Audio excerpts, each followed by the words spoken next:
Stephie Clark here.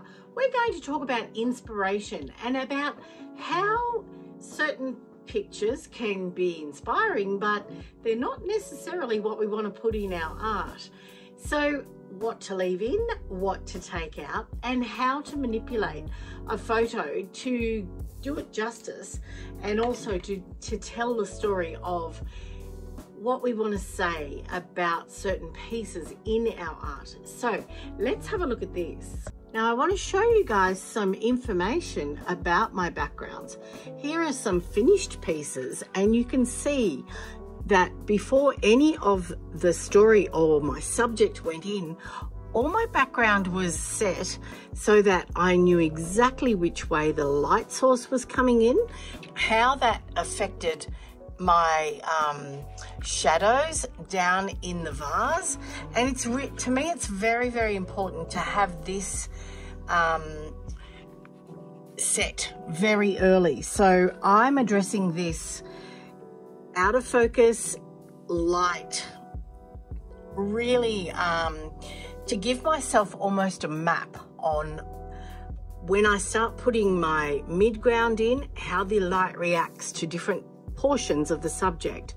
So I think it's really important to have that clear in our minds about where the light is, where the story of our light is being told. So even the background will influence where I put these lovely light strokes here, even on my subject, which these strokes will probably put in last. So all this is considered before I even start putting pigment on the page. Now here's another example, how the light can just shine through the background. It's very out of focus. I have three kind of different areas of how I set my backgrounds, how I even start my paintings, and it is the way that I've taught myself how to do it.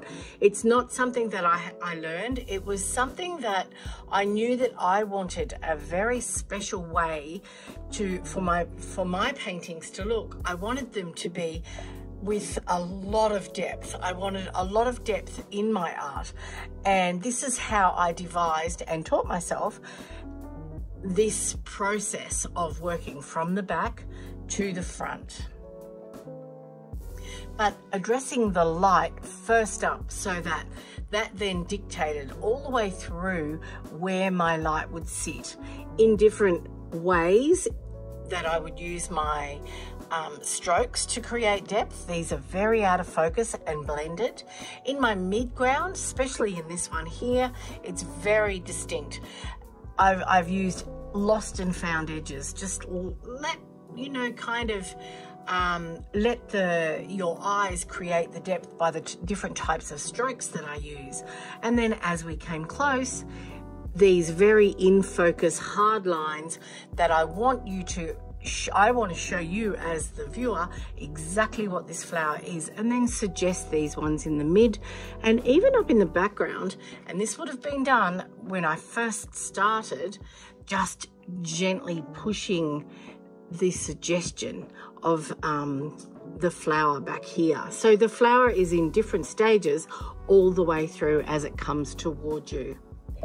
I have a lovely photo just here. Some flowers that I got from a flower market, and all in all, it's a beautiful composition and it's got nice light on it.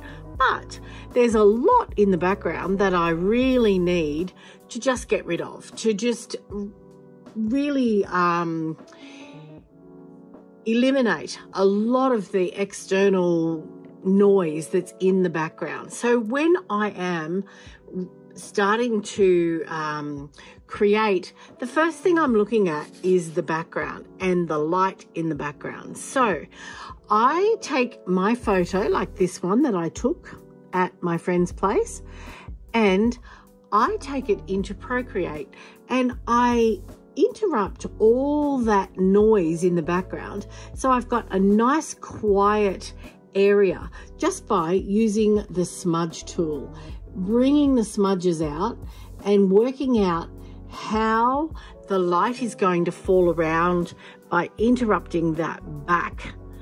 Really understanding where the light sits is super important, but how we can then translate that onto our piece of paper. So I've got pastel mat here, and what I'm going to do is use a sponge, and I really start looking at where I'm going to put my focal flower. So my big focal flower is going to kind of sit out about here. I've just got a pan pastel and this, and I might just block in about where most of the flowers sit, and then where the vase is going to sit, because that gives me an idea of how it's all going to play in the background. And my background is put in first no matter what, regardless of where or when. I always start with my background. Now, the inspiration for my background has come from Renoir. I love his soft, moody, quiet backgrounds. I love how everything looks very out of focus, because that's how I learn to create depth in my art. So I peel off all this information here and I work out where my light is going to become in my background. I want to make sure that before I even put anything to do with the subject on my piece of paper, that I understand exactly where that light is coming and where it's going. And it is a very important part of how I, before I even put pigment on the page, just how I go about it. So I look at where the light is coming. So there's a lovely light coming from this angle here.